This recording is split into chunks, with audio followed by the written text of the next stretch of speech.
Well, welcome to the March 22nd staffed webinar for Gerber Scout Reservation. I'd first like to start off with, as we have done in the past, let's go through and everybody go ahead and unmute yourself, and let's start with our mission for Gerber Scout Reservation. Who wants to start us off? Fedora, you get to start us off since you have the 20 fedoras on your head. All right, glad to, Brian. All right, repeat after me. We, the Council Key Camp leadership, are dedicated to providing our customers and guests a legendary scout experience of participating in our life-enhancing year-round camp program. We are committed to providing programs, camp leadership that will exceed the expectations of our customers and guests. Our mission scout camps will be safe havens for practicing the best adventures and values of the Boy Scouts and the Boy Scouts. I think we might need to work on a little bit more in sync, but if we're going to build a building, I think we're getting a little bit closer. So welcome everyone. Thanks for joining us tonight. It's going to be a fun-filled night. We've got a great guest speaker. We're going to listen to Sue Hastings Bishop, who's going to talk to us a little bit about experiential education in the outdoors. We're going to give you a little update on the upcoming in-person training and cover a few other things.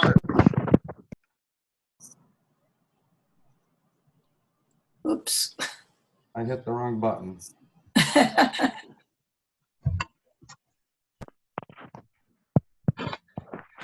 All right, if you are not muted, go ahead and mute yourself, and we'll move on. So Sue is was one of my college professors at Ferris State University when I was in the recreation management program there. Sue has a lengthy, extensive knowledge of experiential education in a number of different facets. But thank you, Sue, for joining us tonight and sharing a few things. Take it away. Okay. I appreciate you giving me the opportunity to talk to you this evening, as it looks like a fairly good-sized group. I'm going to start out with to give you a little background of what I've accomplished in my career as a recreation and youth services person. I've been a public recreation and youth services director. I've run a nature center. I've also worked a number of camps and now bias, hopefully, in that I was a Girl Scout and still am. But I have done some research over the years. My dissertation from Texas A&M in the Recreation and Resource Management program there focused on backcountry experiences with young women. And that I've developed and spent time looking at the background of what's been happening in youth development. I have worked for the local Michigan Shore, Michigan Council out of Grand Rapids as a trainer. Worked with a number of girls, had a scout troop at one time myself. 2 young women finished their gold awards. So I have a deep desire to provide you with some thoughts for the evening. Not saying that I'm fully aware of what the ins and outs of the Boy Scout program is, but kind of from an overview of what the American Camping Association and some other organizations have looked at with regards to how to get outcomes to support the individual camper, but overall, what should the staff side look like and what the individual camper may be looking for. And with that, I think we'll get started there because I've got Ryan's pushing the buttons tonight for me.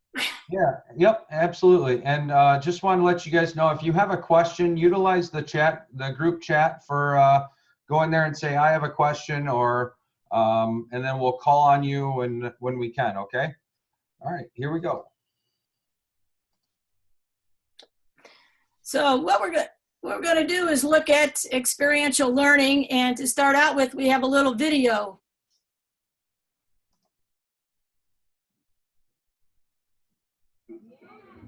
Does camp really make a difference? We know camp changes lives, but what impact does it have on the lives of former campers? How does camp prepare them for life and for employment? I can say confidently that I wouldn't be who I am today without my summer camp experiences. I always knew I wanted to be an artist, and it was camp that really encouraged me to go for it. Teaching me how to work hard, communicate, and to take risks, but mostly how to celebrate what makes me unique. As an artist, being able to work independently Oops, sorry. with discipline and commitment is crucial. And painting murals in public, things change so quickly that I have to live in the moment and be creative and sometimes impulsive. All of these things were encouraged at camp and a part of who I am today. So camp was a really big part of my life growing up. Camp gave me a host of things, namely being the value of cultural difference and diversity of thought. So that was really incredible. And also my love of nature was really catalyzed during my time at camp. I've since summited Kilimanjaro. I've been to the Serengeti. I've become an active member of the Nanacoke Nation, which is my family's Native American tribe. And all of these things really started during my time at camp. So, you know, looking back now as a professional in the global health sphere, I'm really thankful for the values that I gained during my time at camp. Camp offers extraordinary opportunities. The American Camp Association's large-scale national study talked to 18 to 25-year-olds who attended camp as kids. We asked them what they learned at camp and how that helped them in school and in their early careers. They all agreed. Seizing each moment, each experience is the heart of camp. Former campers confirm that their time at camp was spontaneous, unrehearsed, and relaxed. They didn't dwell on the past or worry about the future. This ability to live in the moment has helped them in their education, careers, and life. The impact of camp lasts forever.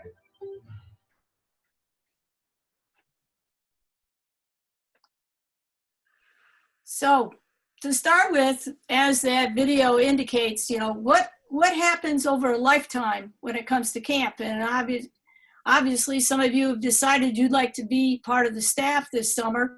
So camp somewhere along the lines probably has had some impact on you to want to fulfill that and give back as counselors or taking CIT so you can become a counselor. And what we look at is experiential learning. We want to look tonight at how past experiences and input affects you and the campers, physical skills that you want to help them develop, social skills in a group, and learning about oneself internally, how you perceive and change as a person, and then how successful do you become as a problem solver. And so we have another video that talks with some other people and a little different views.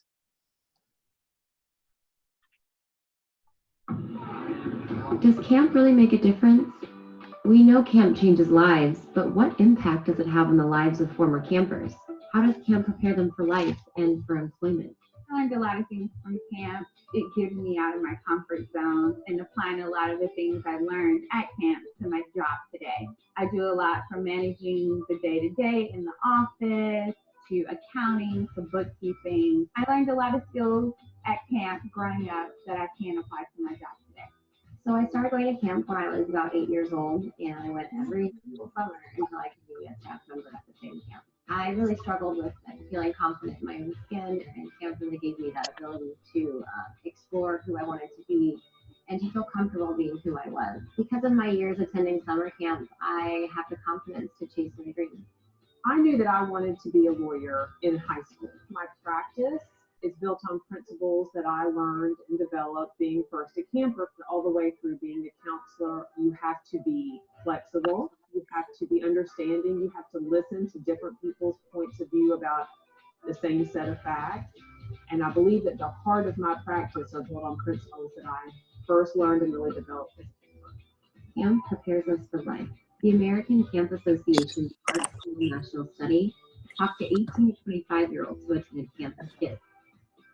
We asked them what they learned at camp and how that helped them in school and in their early careers. They all agreed.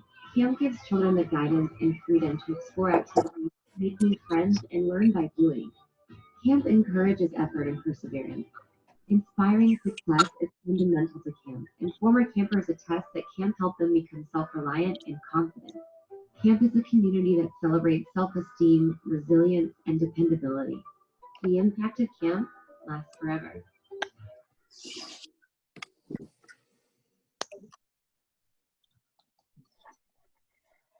Okay, what I'd like to start out with is a little bit of a story, and Ryan was good enough to go out and pull some things out. One of the experiences that I have had is working in Wyoming in the Bighorns area and working with youth, teenagers, ages, the group I worked with, and we did llama packing in the Bighorn Mountains over about a 6-day period. And what we did is they came in for 2 weeks. We prepared them. We gave them some orientation. We'll talk about some of those activities a little later in getting them prepared. They were young women between the ages of 15 and 17. There were a group of about 14 of us. And we took off for 4 days, 5 nights, 4 days, or 6 days. We came back. We did about a 30-mile loop with these pack animals. Of course, they had to learn about what a llama does. But on about the 4th night out, we had a little experience that if the camping skills came together, some of the things that we talked about because they'd never been in this type of backcountry experience. And what happened was we were almost looking down about, we were about 7,000 feet up, and we had to go down about 2,000 to we could see where the campsite was for the night. But as we looked north of where the campsite was, we looked at this horrendous big black cloud that was coming off of Cloud Peak, which is the highest peak in the Bighorns. And we could see that it was going to rain on us, or at least that's what some of them, not if they hadn't experienced being in the mountains out west in August. I knew personally that it was probably going to drop from 80 degrees that we were in our shirt sleeves and shorts. And I looked at that cloud and I said, I think we got about a half hour to get down to the campsite. And they all turned around and looked at me like, huh? I said, you see that cloud over there? It's going to rain, but it may do a little something else. So the girls worked together. We got down to the campsite. They got their tents up. They got the llamas unpacked, got their gear in their tents, because they worked very quickly at getting in their teams, getting their tents up. And it started hailing on us, sleeting. It dropped to below 32 degrees in less than a half hour. Well, after the storm had passed, they got up. Their tents were literally covered in a sheet of ice. And we had to get through the night, and they worked together. They had the decision to make of what kind of food they wanted to eat that night. We had a problem with the spring water we had to take, and normally the spring was fairly safe to drink, but we asked questions of them like, what do we think we should do since the spring water doesn't look like it's normally? Had a little cloudy silt and such in it. So we worked through all those problems. They decided as a group what they thought best would be to feed themselves, to keep enough energy in them for the night. They hunkered down, and they had enough clothes because we packed. They had personally packed appropriately. Set of skills, but decision making that they were very safe. The next morning we got up, waltzed out of our tents, sun's coming out, things are melting. The llamas are steaming off the backs of them from the ice that had built up on their coats. And by the time we got done with breakfast and got packed up and headed out, within the hour, it was back up to 80 degrees. But that kind of experience could have been a disaster if they didn't felt comfortable enough in that environment. And their expectations were not that they were going to get in that type of storm, but it was something that they will always remember, kind of thing. So with that kind of a story, I want you to think for a moment about what kind of experience was close to that or was similar to that you might have had a chance to, whether you were camping with your troops or if you were had a chance to go to Philmont, because I've had a couple students who, not Ryan, but others that came after him who actually did work at Philmont for their internships. And he worked with one of the backcountry camps most of the summer. But what kinds of things might happen at Gerber that would fall into something like this for you, kind of thing. And as we go through this process tonight, we'll look at those things and realize there's backpacking skills, group support, planning, equipment, gear, pre-trip planning. Pre-trip can turn into pre-program planning that makes everyone feel comfortable and takes and makes them feel comfortable and successful when they realize they get through that experience, kind of thing. Okay?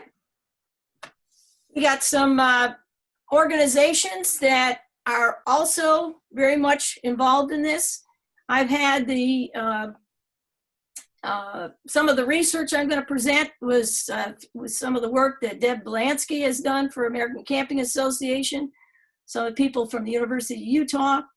But today, as you have kids coming to camp, you and the campers, boys and girls, may have all had other experiences or no friends who at school are dealing with STEM and STEAM. You got science, technology, engineering, and math, or you got to add the A in theirs for arts that they're doing. Another group that I work with currently is called the U.S. Play Coalition. That group focuses on how does play fit into developing those social experiences, those physical skills, those problem-solving skills. Why is play so important to us today? And the idea that get students or get young people out and experience the outdoors. One of the things right now that today is happening is, say you're social distance, but they're saying, go walk the dog, go take a hike, go someplace where there's hardly a large group of people, and enjoy and get out instead of staying cooped up in the house as we deal with the current medical issues. YMCA, the YWCA, which is the women's version, it's a separate group, have always worked with youth and development. They have their own camps, their own conference centers, similar to like you do. Boys and Girls Clubs, they have done a lot of work working with kids, especially the after-school programs. And youth ministry, you may have friends who spend their summers at camp or working with youth groups in a religious setting type of thing. They all like you have some type of goals that they come with that, and we'll talk about goals. Hey, Ryan, the next one. The one thing you have to think about in terms of this is that personal expectations. I heard that word already when you were reading off some of your things tonight.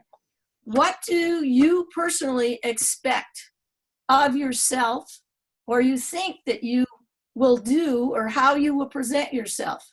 You have this expectation. Everybody does.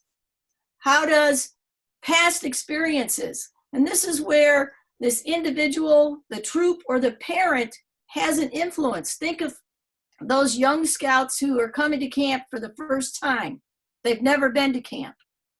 There's parents who will read your brochures. They're going to read, their parents have an expectation of what you're supposed to provide for them. But at the same time, individually, what happens in our real world is that we are inundated with outsides of opinions, different people's values, and over time, our own values set the expectations for us of what we think we're going to have happen in the experience. when we talked last, Ryan had sent me the last individual's presentation. He was talking about your marketing. This is the underlying opinions behind your marketing programs. When they say, what's the expectation? What's the experience that you're going to provide for the youth when they get there? You've got parents, you got troop leaders, and you have some of the older scouts are going to have their own expectations because they want something new and different that will challenge them, make more advancements for them. How does the outdoor setting allow individual growth? You know, how are you going to challenge the individual, but at the same time encourage them to be more confident about what they can do? Trying new things, they gain that. They may not realize it. It's kind of like if you get involved in team building activities, which I'm sure you use some of those, and that takes to their real thing. And lastly, what is their safety? How do they perceive it as real, or do they perceive it as something that is outside their comfort zone? And so within that, though, you have your own camp and scout guidelines that you have to follow. Some of those guidelines are the ones that the parents are expecting to see happen and keep people safe. At the same time, though, there are some times when you have the older scouts, they'll see the younger ones will see what they're doing. They're going to try and work towards that. But what happens to get them to that level, you as the counselors need to help them develop their confidence to do that. As such. And so it's a total mixed system of psychological and social things that we're going to deal with. So with that, what we have to do is, let's look at what the council does to help you present to the parents and to the camper before they get to camp. And how do we do that? Well, as a council, you provide brochures, you have Facebook pages, you have websites, you have YouTube, all those kinds of things. You have, sometimes you have camp visits or opens visit day so that the parents can see what they perceive what they should see. And then you have the young person who's looking at, oh yeah, I want to do this. Or in the case of the older scouts, as they progress through their badges and their levels of leadership, they're going to be looking for something that is new and different. And your job is to be creative to help them get that. But at the same time, when it comes over in those packets, and one of the things that you want to do when the kids get there is think about what's in that packet that you send them just before they come to camp, or you email them, or I'm not sure how you're doing it these days. Everybody's got a little different take on that. But to get them ready for camp, in that registration packet, you talk about what clothes you need, what sleeping bags you need, what tools, or during rest time activities that they want to bring their own drawing books, or I know you're not going to have computer games necessarily, but what are those other things that they can practice their skills with? And not knowing exactly what's on your list of things for, but that's going to impact how comfortable and how safe they feel. And also when they start looking at what other kids are wearing and how they're dressed, is going to have some social interaction that you want to watch for. So as a staff member, one of the first things you need to do is listen to the camper. Some of you have worked probably with youth already, and you have these informal situations when they first get in their tents, meet their new tent mates. They start talking about, oh, look what you got. How have you been here? Have you been here before? What kinds of things do you like to do? All those things come out. So through that discussion and constant observation of how they're interacting, the first day through the middle of the week, when we sometimes have the hump problem, we refer to it as that everything kind of sometimes blows up, or you manage to sail over that till they get to the end of the week. But what are the individual's concern about their knowledge and skills? Every time you put forth an activity, how do you watch your group and see who's real comfortable with it, maybe because they've done it before? Who's holding back? Who wants to volunteer to help somebody else through the activity? Or, wanting, and some that don't want to participate. So what are your options? Look for individuals who's expressed having done something similar because they can help encourage other people in the group, the other campers type of thing. The next thing is, let's be aware of equipment and activity supplies. Some activities, the camp may provide you with what you need, or you already have a facility that it becomes the basis of where you do the activity. But have you thought through looking at what every child has when they walk into camp?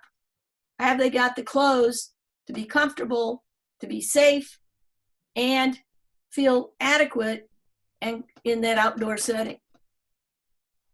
Are they same? Is there the same personal equipment everybody came to camp with?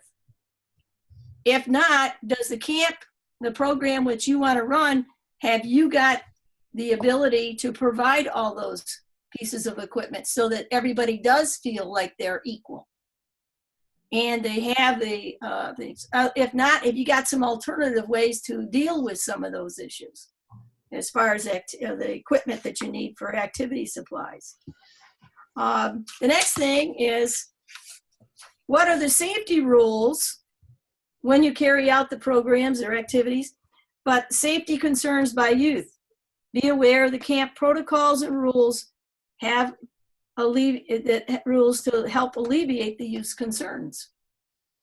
Explain how the activity is conducted to make sure everyone understands, and that could be including what are the rules at this place when you get on the ropes course that might be different from a ropes course they previously experienced. What have you got that, what are the boundaries?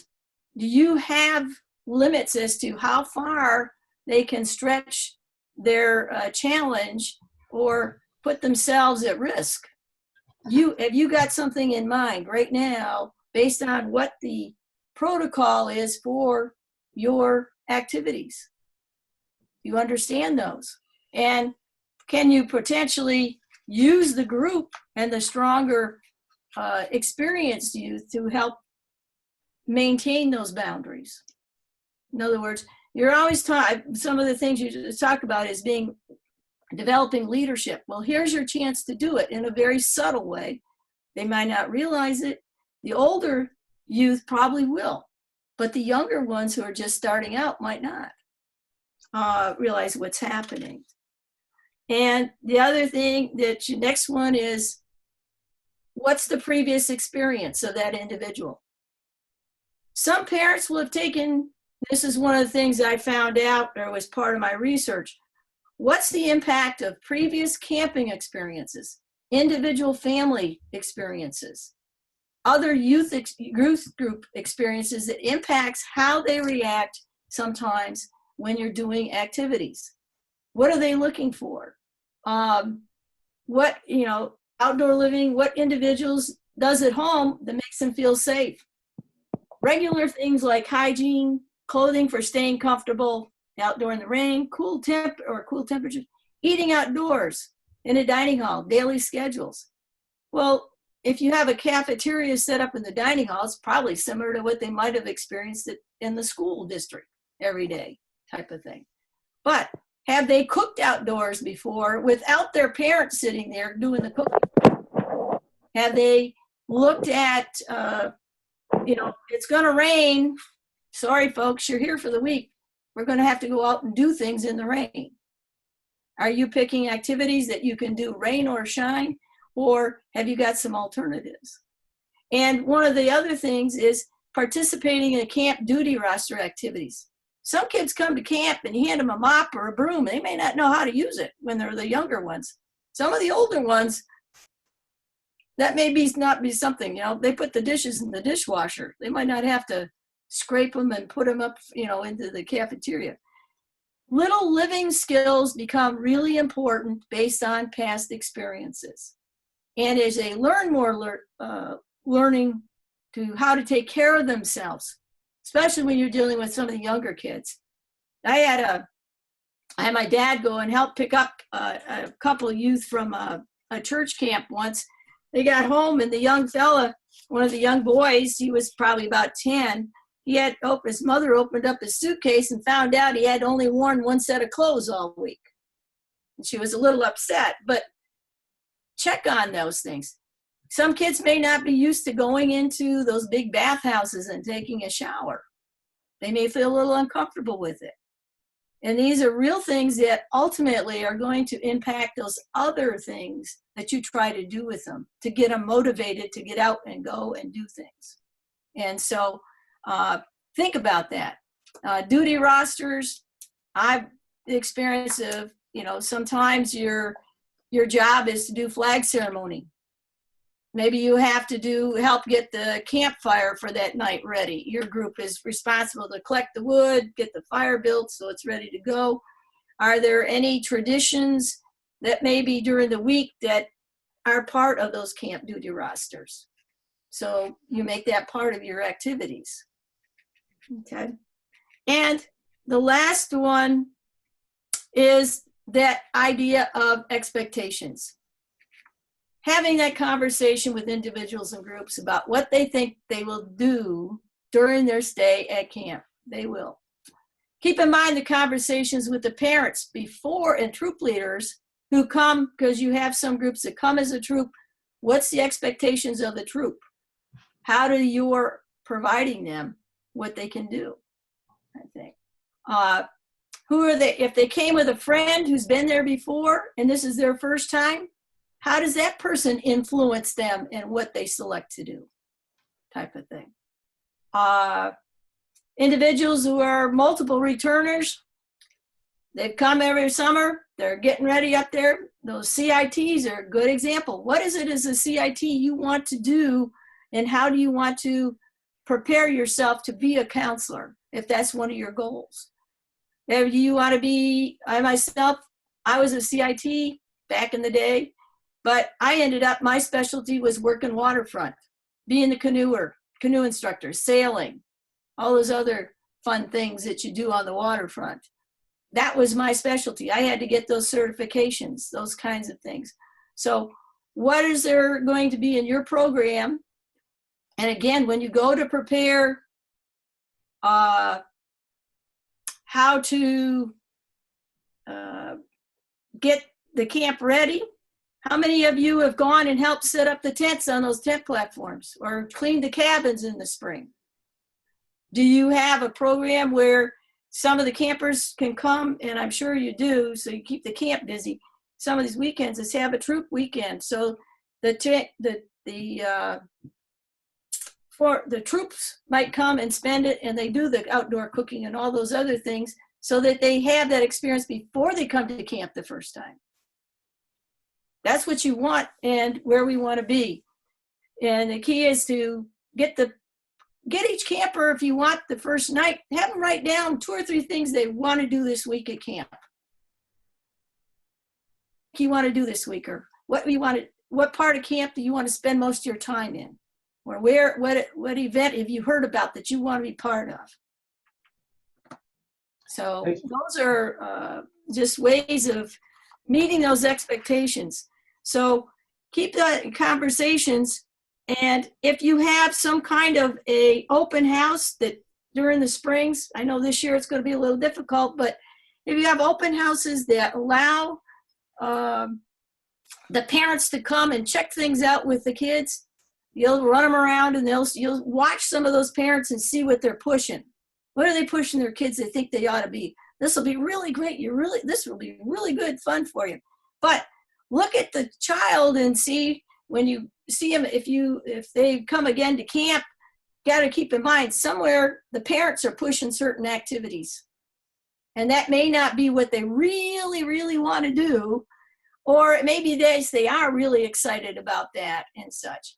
I don't know what kinds of themes you're thinking about this summer, but that's one of the things that those themes, as the previous speakers talked about, is how that will help with keeping them motivated and meeting that unique experience at camp.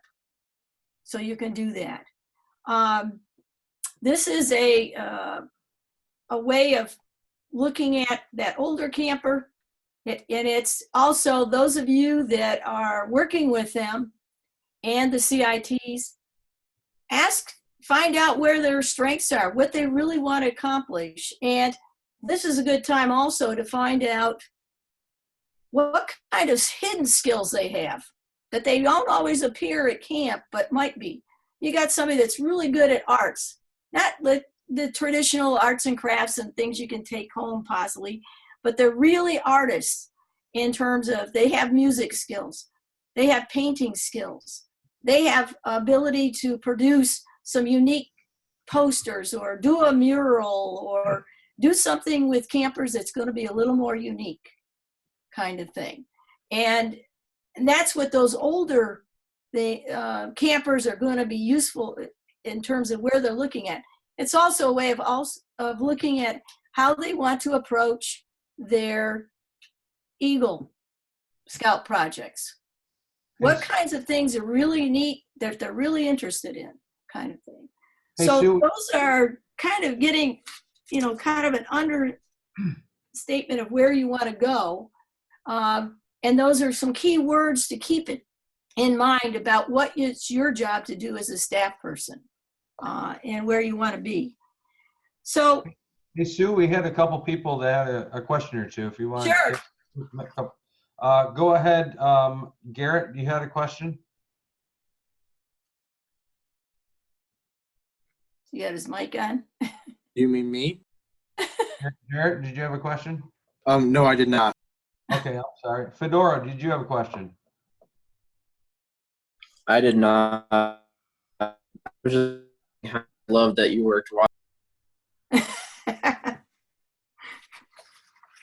It worked on the waterfronts. Awesome. All right. Well, then we can move on.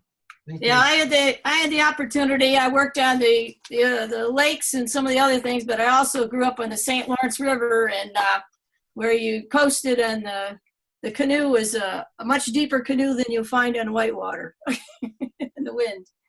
All righty. So let's talk a little bit about how you're going to match what we just talked about and moving into how to put it into a programming mode. All right.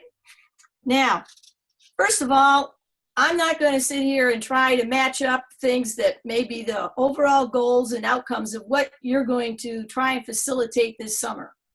So that you can, through your development program that we're going to work on as staff and as CITs, help to keep the understanding of your goals and outcomes of what the Scout program is about in terms of you as a facilitator.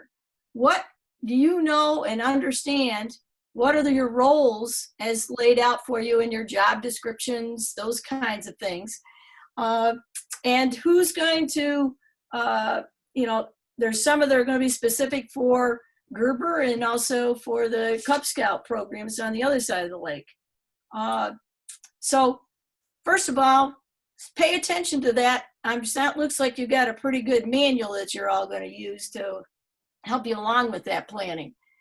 Then consider the role in terms of how is it going to make a change? We had 2 videos at the beginning. We've got another one to show you, and it isn't going to leave the guys out. It has some of the gentlemen that have also been Boy Scouts or worked in camp programs. But what is it that you want to accomplish or learn or help them learn about that's going to be, you can transfer it? I think probably the easiest thing to do is think about how you select an Eagle Scout project. How does what you do at camp, how do they interact with other people, develop those skill sets so that they can go beyond camp? Then some of the people you've probably met over the years that have been Scouts, and you look at what kinds of jobs they've had. And then they say, well, camp was really important to me in terms of figuring out some of those things. And there's a video that will show you that'll touch on some of those things. So how does it make it work for life type of thing? So we've come up with kind of a list. The first thing I put on the list that I kind of took this list from the American Camping Association, but I added another thing at the top of the list. Traditions. What are the badges? What are the Eagle Scout or the Arrow? I was lucky when I was working at I'll be honest, a Girl Scout camp down the road in New York. We always went as CITs. One of the biggest things we got to do was we went to Order the Arrow ceremony down the road at the Boy Scout camp. And so I know those are really important things. You've got Gerber camp traditions also that you want to instill. But that's what makes Gerber, and when you market it, it makes the kids feel special. It makes them realize that that's what I want to do, or it's something, a program where, yes, I want to work towards that. The traditional outdoor living skills. Can you, sleeping in a tent, or I'm not sure, do you have bunkhouses type of thing? We're all tent. They're all good old tent platforms? Yep, absolutely. Absolutely, yeah. But I mean, as a kid, going from the time I went to day camp, I've always lived in a platform tent. When I was in Wyoming and staffing, when the winds came up in August, we'd watch those platform tents roll just like they were a rolling ball, and the wind would pick them up and throw them over. And heavy winds in August sometimes in Wyoming. But the idea is how comfortable you feel. You don't feel like you need a building if you really get comfortable in the outdoors. Even when it's raining, you don't always feel like you gotta be under under something, or I gotta be inside something, or I gotta be somewhere where it's warm. If I have the clothes and I have the skills, and I learn about map and compass if I'm in the backcountry. There's a picture there on the screen of the canoes and the rescue, canoe over canoe rescue from type of things. You can take in canoeing skills and then make races. There's a kayak skills. There's unique themes, and you got some, I'm not sure what the hottest thing is right now as far as the pop culture things that are going around, but there's that. Games that you play as a group, games that you compete against each other, I think. Enjoying nature, feeling safe in it, feeling comfortable. It's like right now, every morning we go out and walk our dog, and we walk down the road, but the thing is, it's down the road, down the street where there's a whole bunch of houses that nobody's living in at the moment because they're summer cottages. But the idea is, oh yeah, let's see if we see a deer. What's that bird I hear? What's over there? What's changed in the snow melt overnight? We can see spring is coming. What are things happening around me? It's not just a bunch of trees. Look, the trees are all different. There's different ones. Why are they different? Finding out about nature and enjoying it, but ultimately trying to teach, and this is where your Leave No Trace with Paul Petzel brought forth into your programs back in the day. And I'll be honest, I personally enjoy listening to Paul Petzel in live and in person. And believe it or not, I met him about 2 years after my first introduction. He looked at me and he says, "Oh, you're such amazing memory for names and places where he met you." But the idea of Leave No Trace camping, how does that fit in with protecting the environment? Why do we do it the way we do? Any of the newer techniques, why do we use certain equipment when you go backpacking for the older, when you want to be a little more adventurous, if you're going to go on the hike from one end to the other of the trail up in the UP? What new techniques are making it safer, more comfortable? I mean, look, you can take your own little solar power generator with you so you can use your cell phone if you happen to have a hookup for emergencies. But then the other things like group cooperation, doing those camp duty tasks, doing cleanup around your unit area, taking and helping somebody else that's not familiar with how to roll their sleeping bag up on the day they leave, helping kids, with any of a number of other things like, okay, you got to go you're going to go out and stay overnight and do a tent. Use games like one of the popular ones, and Ryan probably, I can't remember if Ryan's maybe done, I'm sure he's done or not. Okay, get one of the little backpack tents, blindfold somebody and or 2 or 3 people, and then have somebody else try to explain to them how to put it up, kind of thing. Or one that we always used to like to do, and some of the training is play airplane. Set up an obstacle course and have 2 teams. And everybody has, and what you do is you have one person and the team has to help them get through the obstacle course as if they're flying an airplane, kind of thing. Those are all those types of games. There's new games. There's basically the project adventure type of activities. I'm sure you've got some of those sources you can use. But it's getting them to know each other when their first day, getting them to learn each other's names, all those kinds of things. That also develops their social skills, their willingness to talk to new people, work with new people. But the transfer from there is to go out when you think about Eagle Scout projects. They've got to go out in the community. They've got to talk to strangers. They've got to talk to maybe officials if they want a certain type of project for a certain group that's going to help them, or they're going to help them with a project. Be able to confidence, and that's where this comes in, that idea of confidence to try new challenges and be able to take what you learned and feel comfortable about it going forward. And that's the challenge part of it. You know, you can have a ropes course, but how many different ways can you make it possible to walk through it, go through it, or change up the activity on it? Help learning to how to take responsibility for personal actions and keeping oneself safe. You can't say, well, it's because he did this that I did that, and you know that's why we had this problem. Or I've seen one of the things that I saw that in the backcountry that turned in could have been worse if it hadn't been for everybody saying, oh shucks, we didn't plan on doing that. But that same group, the night they were went from 80 to 30 below, they decided they'd all use what water we had in our canteens to make the mac and cheese for the night. Got the stove set up and that, and then somebody accidentally dumped the whole thing. The cheese, we hadn't even got the macaroni boiled and we lost all the good water. We had a little bit more, luckily. But the idea is that, okay, I'm sorry, it was my bad, keep up with that. But saying, you know, making it safe to admit something was your responsibility, or it wasn't exactly good for the whole group, but yeah, it's okay. Everybody said, yeah, we all have trouble. Sometimes we have things happen, know that. But then also making sure that if you have the right clothing or you have the right gear, and you're going on a, say, overnight, everybody packs their pack, and then if they forget something, like the flashlight or whatever, you know, and then they've got to use it or they need it.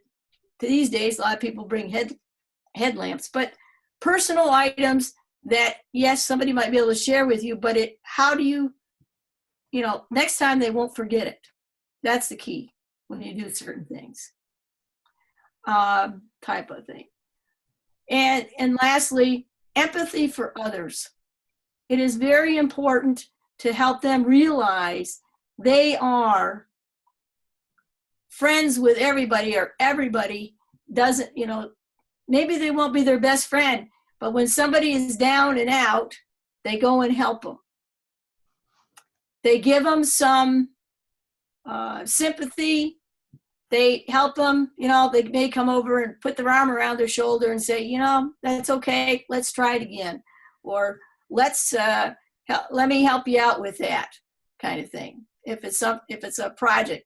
But I mean, it's when you're doing cooking first time with younger people, depending on what you decide you're going to cook, it can be. But I mean, as a camper, I'll be honest, I never, this is a good one, I never tasted French toast. That wasn't one thing my mother would cook.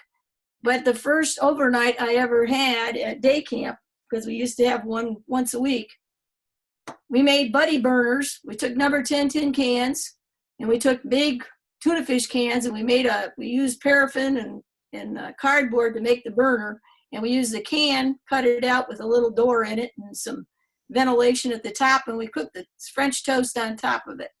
Never eaten it before, never even cooked on anything like that before, but I have had people ask me in some of the community work I've done in the last few years, how did you learn to cook? And I always say to them, I learned to cook outdoors first before I learned to cook indoors. And think of those skills that you transfer. So, what do we got to do? We've got to implement some of this stuff. And as you think of your activities, keep these words in mind sometimes, these key elements of how does it help the youth grow physically? How does it help them socially? How does it help them get a little more understanding of what their personal limits might be? And, or that they can go beyond what they see as their personal limits. And what knowledge do you have to give to them in terms of information to be successful when they do the activity? Those are some key things to ask yourself. And if you're thinking about an activity, write that down. As we all say, there's like a lesson plan there somewhere. And lastly, don't give them all the answers. Make sure they have a chance to try to explore and figure out things. You're going to facilitate that, but what you can do is don't give them the answer. Think about, how do I ask the question that helps them come up with the answer or the solution? Or maybe they come up with 2 or 3, and they, as a group, you say, okay, if it's a type of activity that they can say, okay, especially on a ropes course is a good one on the low elements, where everybody, you can try each one of the solutions and see which works best. And the thing is, if somebody comes up with things, and don't let the group, and try to keep them to understand, don't just say, well, no, that's just not going to work. That's impossible. I can't possibly, I know how to do it. Kind of try and quell that a little bit whenever it's possible. But that's, as a leader in the troop, the home, the camp setting, community, or over a lifetime, they will stop and think about those ways that they problem solve. Working in a group, how do you become a thing? In the world that I was working in, we were considered more of a facilitator. We used to have a joke, and Ryan can explain it to you at some time. Don't be the sage on the stage. In other words, with the crinkly old yellow notes, as they say in class. What do you got new? What can you find out yourself? And what can you pass on to other scouts beyond camp based on their experiences, how they can use that type of thing with that. And those are the 2 key. So any questions about that part before we go into, we're going to transition to how do we take these things and how do we turn them into some kinds of camp experiences? If you have a question, just in the chat log, say I have a question, we'll call on you. Yep. Now we'll get down to some some types of things. What I had Ryan put up here first is some of some of that research that the videos were explaining. And the camp is a safe, nurturing environment. And what's underlined on the screen there, it says opportunity to meet and interact with peers from outside their school environment. What, behind their neighborhood and beyond their environment, their schools, they're now out there. And if you remember, if you caught it in the video, it shows the kids are saying they can be spontaneous. It's a different environment. It's a more relaxed environment than that school environment. And I often said to some of my peers at one things, it's like you go to camp, you go into this new group. They know nothing about you. It's a time that you can change some of your behaviors. You can try a new way of how you interact with people than your same old thing, or your peer pressures. The peer pressures may not be there from the same peer group that you're used to. So think about how that works with social skills with some people. Supplement traditional education. That's where the balance of using experiential learning comes in. Can you take, those math skills? There was a group that I ran a special grant with at the university at Ferris. They were all elementary, they actually were K through 12 teachers. And one of the things that I did is I took them out one day and I showed them a trick. It wasn't really a trick, it's a math problem that you can solve. But it was one that I learned when I was in grad school out in Colorado. We did the 5th grade outdoor education week for this whole 5th grade in the what they refer to as the university's school. So it was kind of a training center, but all the students went there. But what we did is this, and I used it again 2 years ago when I went to the Cook Islands and volunteered to work with kids in elementary school. I said, look, he was just starting a U unit on geometry. And I said, well, we can go out and we could go out and measure those palm trees out there in the play yard. And he looked at me, the teacher looked at me and says, yeah, there's this way that the Indians used to measure their teepee poles. And I said, yeah, and I explained it to him. And he says, yeah, that sounds like good. It incorporates, can you teach the youth what their pace is? That goes back to what you might use with map and compass, a wide game of some type. But everyone individually measures their pace. Then you start at the base of the tree and you walk out, and this is the part everybody gets the big laugh out of. You walk out till you can bend over, forming kind of a V with your legs, and you can see the top of the tree. That pace will give you an estimate of how tall that tree is.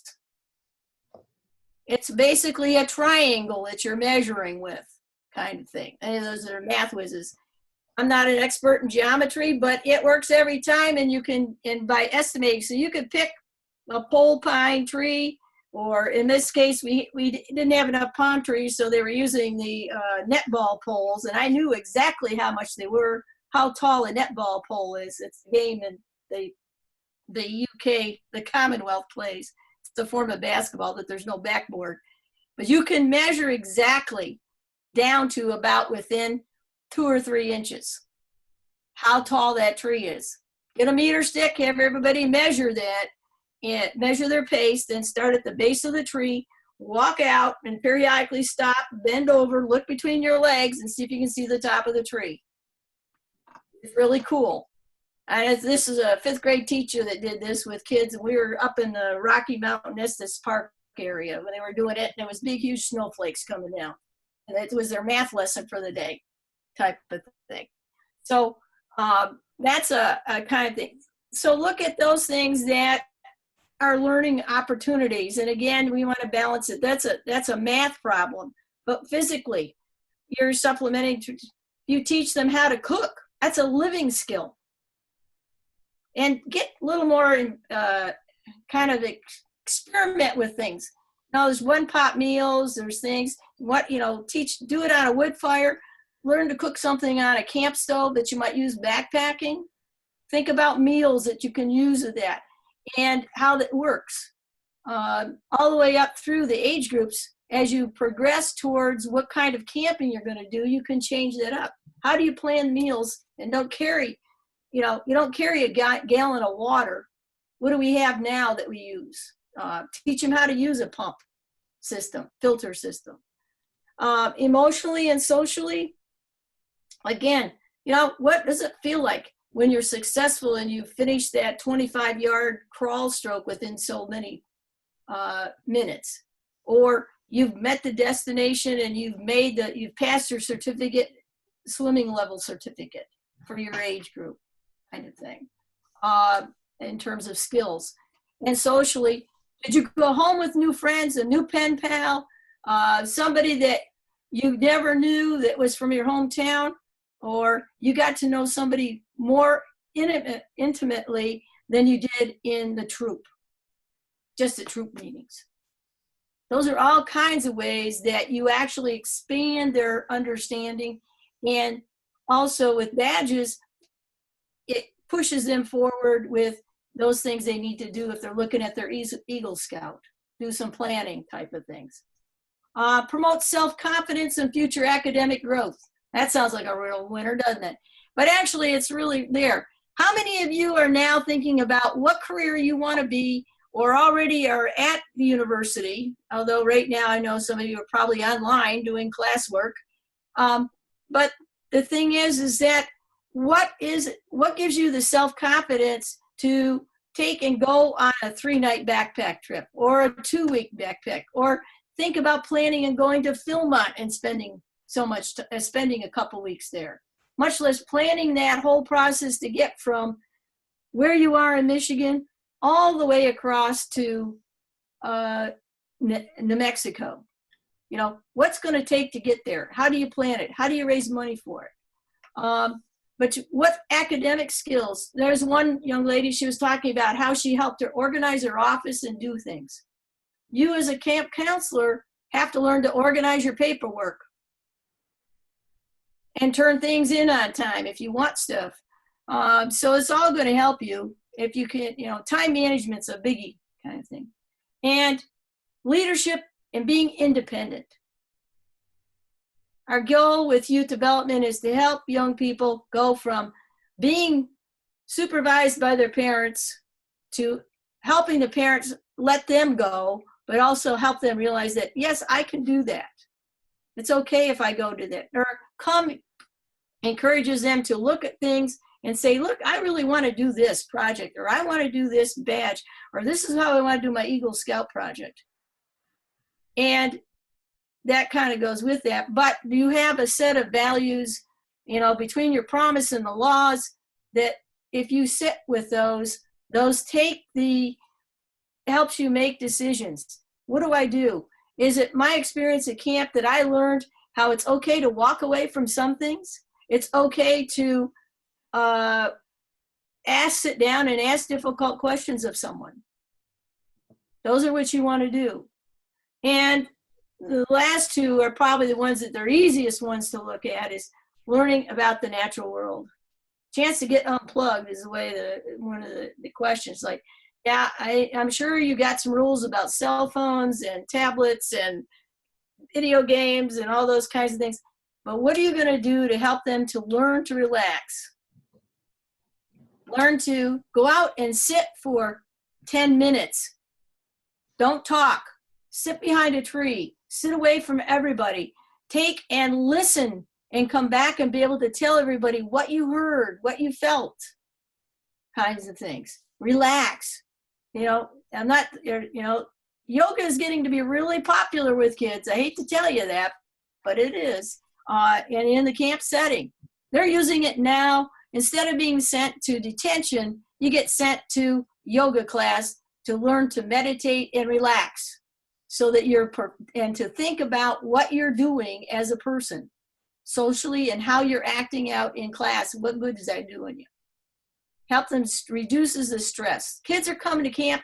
Now's the time to help them reduce their stress. Yeah, get them away from their parents, get them away from everyday issues that might be happening at home. Help them to relax a little bit, type of thing. And physically active, yeah, get them out there and run ragged so they'll go to bed at night and won't be up till midnight. You know, the first night's always a problem, but after that, what happens? They slowly go to bed every night a little bit quicker.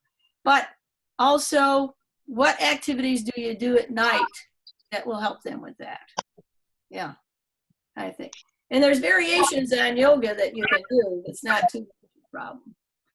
So, all right. They enhance their health and sport, teach self-confidence. Those are all good things that they need to do. And they did the research on these things. And it's part of the study. And it's part of how those films came, those videos that we're showing you came about, type of thing. Here's another one for you.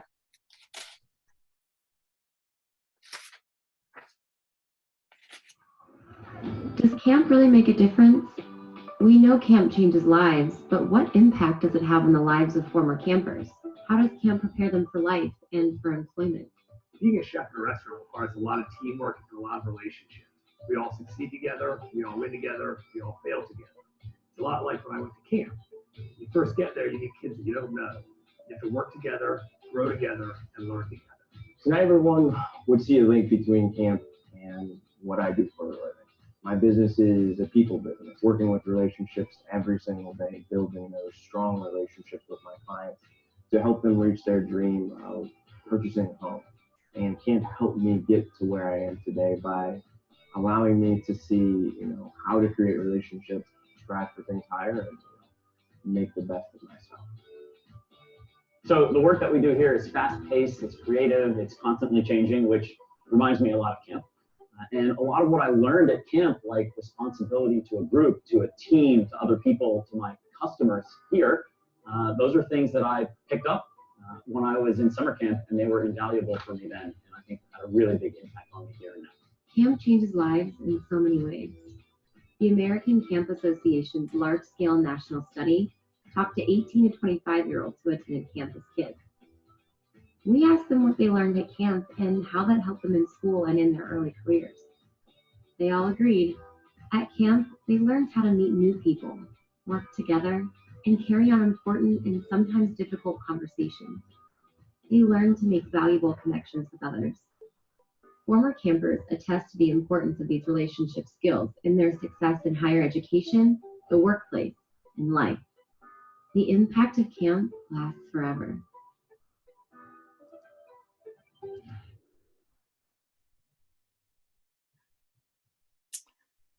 Okay, let's look at some of these areas and see what kinds of things we can come up with.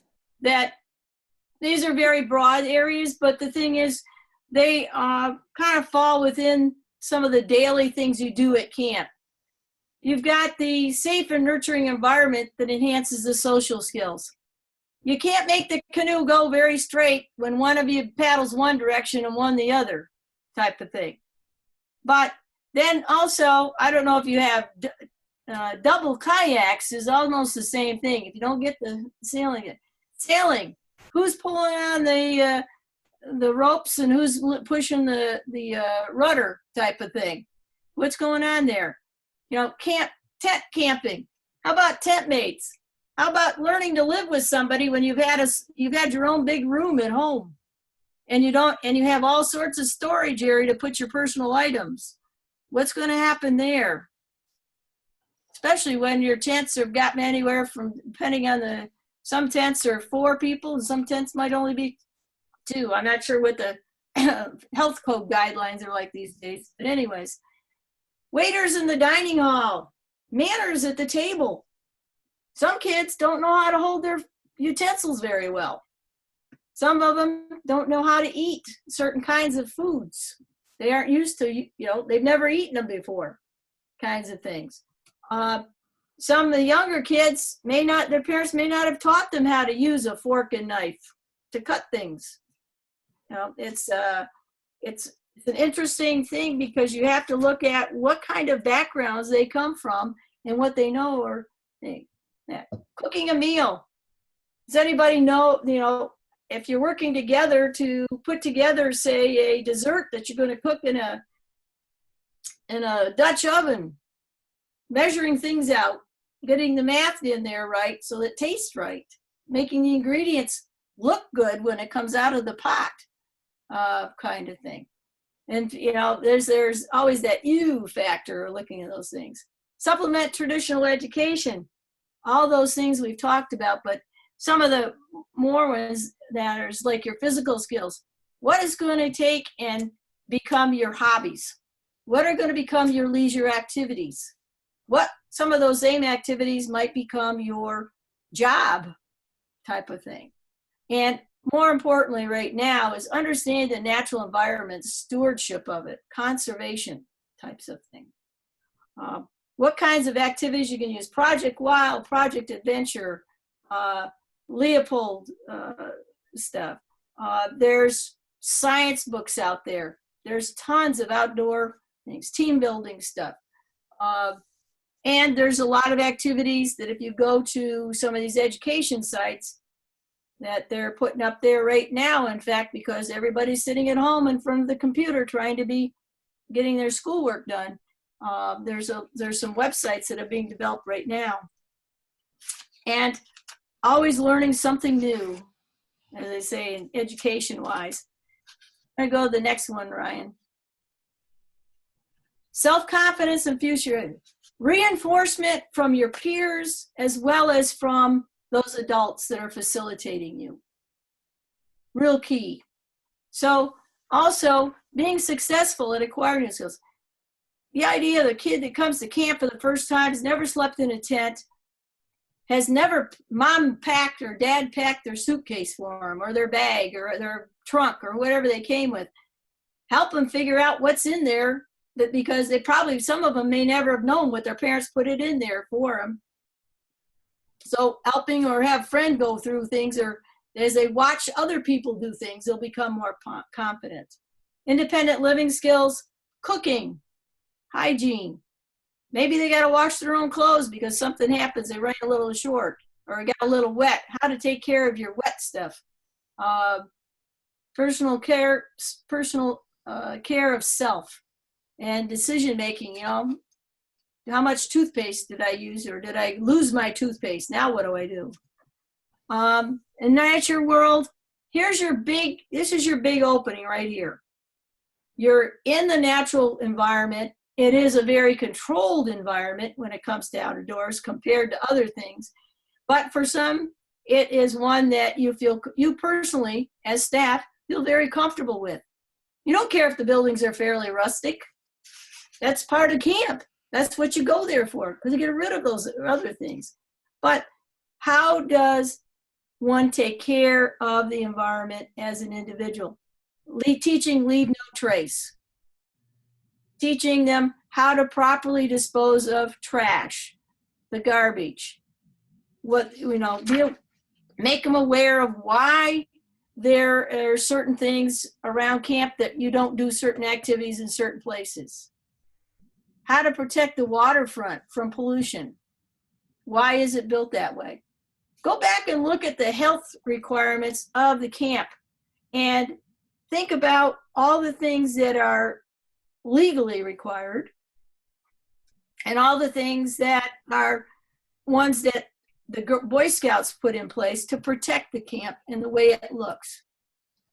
You don't go and carve your name in a tree. You know, that's not a tradition. But why? And lastly, this area of physical activity. What kinds of activities are you going to teach them besides camping outdoors, the fitness and wellness piece?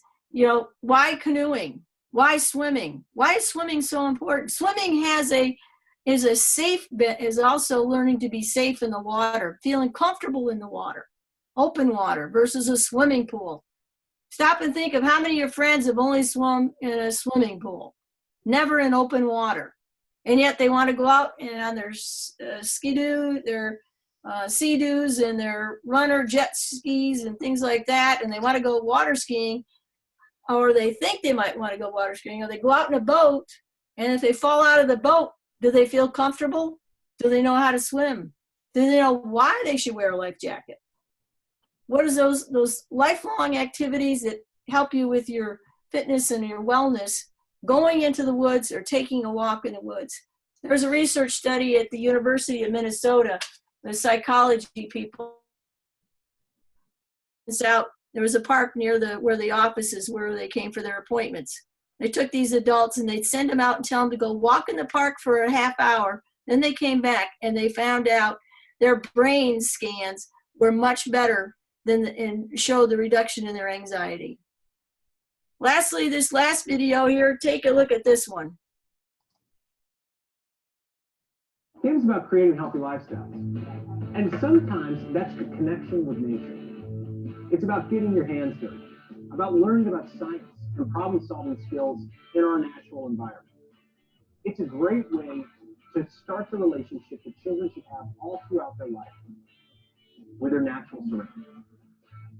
Camp is a time to explore, a time to let your brain grow, and a time to connect with the outside. Childhood is about getting your hands dirty, about going outside. Oops. That's what camp is about too. So go get outside. I can't.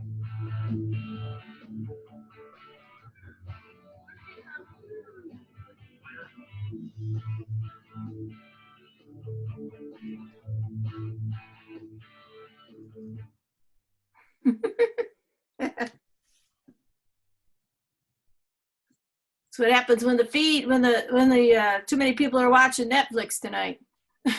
Mhm.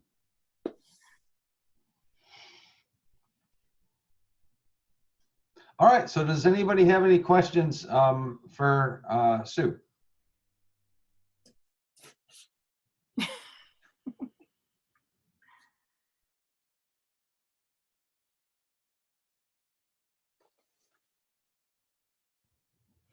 All right, well, thank you, Sue, very much for helping us tonight. You know, I'll kind of tie this all back together is that, you know, pretty soon here, we're going to have a couple more webinars next weekend discussing programming and discussing our program areas and talking about what are we actually going to be doing this summer. And so a lot of the purpose behind making sure that we had these types of conversations was to get you guys thinking about, all right, when we sit down and we start talking about the rifle merit badge, how do we make that rifle merit badge excite the kid so much that he ends up wanting to become a professional shooter? Or same goes with archery. I mean, there was a scout in Troop 304, a dwarf, who ended up becoming one of the region or national professional shooters. And I bet you know what? It probably started at camp, him coming to Gerber and shooting at the range there. Yep. I would suggest, Ryan, that they use that list to just kind of go through it and question, you know, look at what camp activities you've always done and what new ones you might want to add that fall into those different categories. Absolutely. So, We had a bunch of activity in the chat box. yeah. Everybody says thank you, Sue. Oh, I can see they're coming up, that thing. No, I appreciate you letting me do this. It's been a while. Absolutely. Okay, I'm going to turn it over to Keith or Mary, whoever would like to jump on and talk us through the plan for the in-person training. I guess I got that, right? Go ahead. So obviously, we are disappointed that we won't be able to meet in person next weekend. I was really looking forward to that, but we do need to stay safe and healthy and do our part. So we will be replacing our in-person training with a series of web sessions. So we've got some sessions Friday night planned. You can see this outline on your screen. So Friday night for everybody. First of all, we're going to talk about some of the contingency planning and the effect of COVID-19 on our training schedule and potentially on camp. Hopefully we can alleviate some anxiety, and we're still planning to run our full camp session. We're going to talk a little bit about vision and mission. That will give us a chance to maybe write down our own ideas about pulling together what we've heard tonight and what we've heard from the other webinars. What is your vision for your role in camp? How are you going to help make Gerber's mission become a reality? And we'll talk about fireball planning as well. Then on Saturday, we've got 1 hour sessions for each of the different areas. And you don't have to attend all of these, so we're not asking you to be sitting in front of your computer from 9 a.m. till 8 p.m. because we'd all go crazy, right? But yeah. Just to let everybody know, I sent out calendar invites to everybody for the sessions that you would be encouraged to join. So yes. everyone got that thing for Friday. And if you're a high adventure staff or shooting sports staff, you got invited to the 9 o'clock and so on down the schedule. So And then Sunday, Cubside has their schedule laid out to talk through. We have, you can see some links on the right side of the screen. So these are Padlets. They're a little wall that you can post ideas on, and we can link those ideas together. Anyone is welcome to post ideas that they may have for their own area or for areas all around camp. And that's a brainstorming area, so ideas are welcome. And we're going to take a look at it and see what good shows up, and use that as a source to get some fresh ideas circulating. Awesome. The only thing I want to add on, guys, is that so there are 2 evening program slots. The one on Saturday, so if I was a person who worked at the beach at Aquatics on the Scouts BSA side, I would join at 10 o'clock for my 1-hour session, and then again, I would join that evening at 7 p.m. to discuss evening program and those kinds of activities, okay? On Sunday, if I was an OA member, I would join at 6 p.m. to talk about the over-the-air activities we do and how we can expand some of the activities we do with the program offerings at the Tacos and Longhouse. So anyone that's an OA member, I'd encourage you to be on those. But if you have any questions, either reach out to either your program director or camp director for your camp, and they can help discuss and point you in the right direction on where to go. One good question came up in the chat. CITs. If you are a CIT and you either second year, you know what area you're working in, you join in with that area. If you're a new CIT and you're thinking of exploring camp, trying different areas throughout the summer, definitely come for the Friday and then the evening program. And then if you want to choose one of the sessions to join, that's fine. Absolutely. And the meeting ID is the same for all of these sessions. So if you're a CIT and you say, hey, I really want to learn more about super den chiefs, I'm going to jump on at 3 o'clock on Sunday to learn about super den chiefing. Or, hey, I really want to hear a little bit more about what happens down at EagleQuest. Then I could jump on Saturday at 11 o'clock and hear a little bit about that. So it's really up to you as a CIT where you want to fall into. We were going to do some CIT program planning and training at the in-person session, but since we can't meet in person, that makes it really difficult to do some of that training. So again, I would encourage you to, like Keith said, if you find something that interests you, check it out. Okay, we're going to go around the horn real quick. We'll start with Keith, since you're last to leave off. Do you have anything else that you need to share or anything? One more question from the chat. If you are a first-year CIT, you don't know what areas you're going to, come for the Friday night program, come for Saturday. The evening program on Saturday, and the evening program on Sunday. That should cover it if you don't have another area that you're interested in. Yeah, so that would be everyone comes Friday night. And then if you're a CIT without an assigned area, you don't know what you want to do, come for the 7 p.m. session on Saturday and then the other session on Sunday. Some of you, we still owe you a contract, so bear with us. We will get those out as soon as we can. Those of you that have your contract and have not submitted it, please do it as soon as you can. We'll move over to Spencer. Spencer, do you have anything to share? What? Do you have anything you wanted to share before we wrap up? No, I'm all set. Sorry about my tardiness. That's okay. Mary. No, nothing big. I just answered a question about WorkBright. I will be working this week to start inputting that information. So if you've signed and returned your contract, you should be getting an invitation probably within the week from WorkBright. All right, and Colin, are you on? I am on. I have no further comments. All right, great. Well, everybody, thank you so much.